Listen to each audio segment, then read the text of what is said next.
Name plate लगाने से एक तो ये कोई भी करेगा, ये जो उपद्रव फैलाएगा, एक तो जो करेगा रियल में उसी का नाम आएगा, किसी का झूठा नाम नहीं आएगा। जैसे कि अपने फॉर एग्जांपल करते रहते हैं, हिंदू मुस्लिम करते हैं, ज़रूरी नहीं है मुस्लिम ही करे।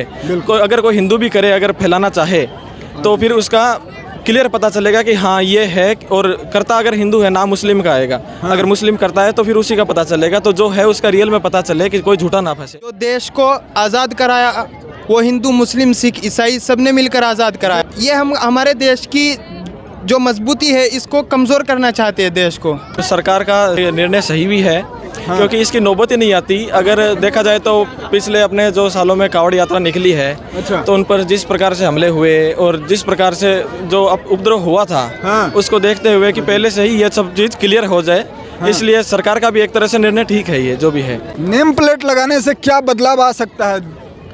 नेम प्लेट लगाने से एक तो ये कोई भी करेगा, ये जो उपद्रव फैलाएगा, एक तो जो करेगा रियल में उसी का नाम आएगा, किसी का झूठा नाम नहीं आएगा।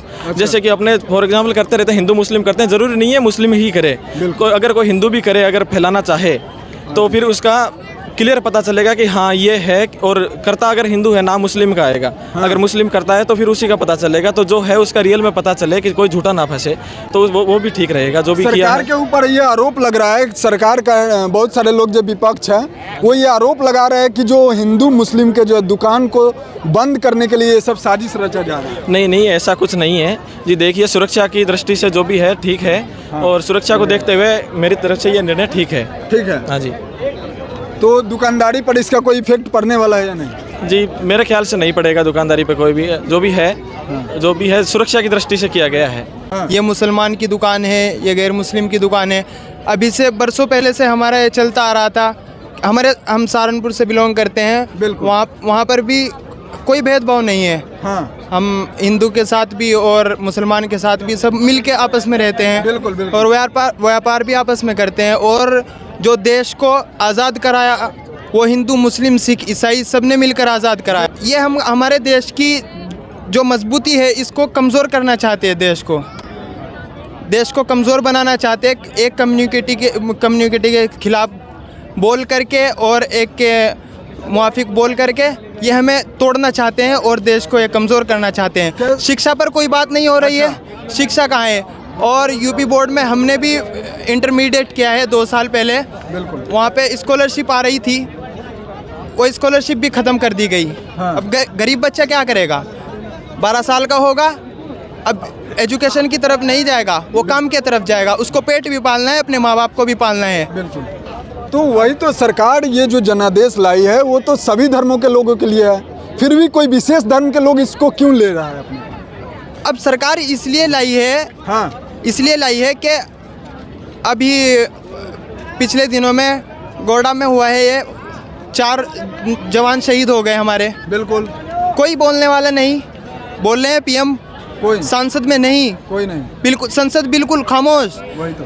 असदुद्दीन ओवैसी, बैरिस्टर असदुद्दीन ओवैसी, चंद्रशेखर आज़ाद और दीगर जो पॉलिटिकल लीडर्स हैं, जिनकी पार्टी छोटी है, वही इसकी आवाज़ उठा रहे हैं। और राहुल गांधी भी बोल रहे हैं वैसे, लेकिन अभी खुल करके नरेंद्र मोदी को बोलना चाहिए और प्रोटेक्शन दिलानी चाहिए। हमारे जवान शहीद हो रहे हैं। सर, थोड़ा सा जब आप असदुद्दीन ओवैसी पर आए हैं तो थोड़ा सा हम ये इस बात को आप लोगों के बीच रखना चाहेंगे। असदुद्दीन ओवैसी जो है, आज से कुछ दिन पहले देश के संसद भवन में उन्होंने जो फिलिस्तीन जिंदाबाद के नारे लगा देते हैं। इस सब के बारे में क्या कुछ सोचते हैं? वो जो संविधान के दायरे में बोलते हैं, वो जो बोलते हैं पहले से देख कर लाते हैं। वो सर वो ऐसे नहीं बोल देते कि कुछ भी मुँह में आया वही बोल दिया। उसके खिलाफ कानून बनाया गया है।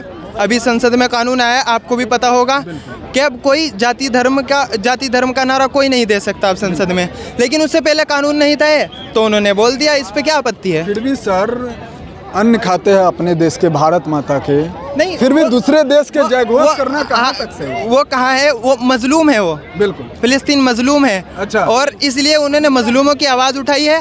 और अगर आप कह रहे हैं कि जय हिंद नहीं कहा है, हम आपको बयान में दिखाते हैं कि जय हिंद भी उन्होंने कहा है, तो फिर इसमें क्या है? मेरा बस ये तर्क था कि जैसे देश के संसद भवन में, देश के संसद पर दूसरे देश का भी जो है निगाह होता है, उस बीच जो है वो फिलिस्तीन के नहीं, वो अपना पर्सनल मसला है उनका।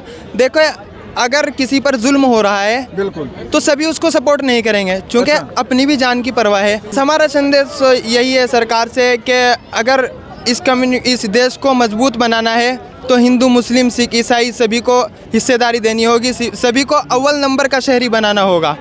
और ये कानून हमारी नज़रों में सही नहीं है, सही नहीं, सही नहीं है। तो ये थे हमारे साथ कुछ लोग जो कि अपना बात रखे। कहीं ना कहीं जिस तरीके से देश में अभी के आरोप लगता रहा है सरकार के ऊपर, उसके बारे में विचार रखे। फिलहाल इस वीडियो के बारे में आप लोगों का प्रतिक्रिया क्या है नीचे कमेंट में लिखते हुए जाएगा। मिलते हैं किसी अन्य खास खबरों के साथ, तब तक के लिए जय हिंद।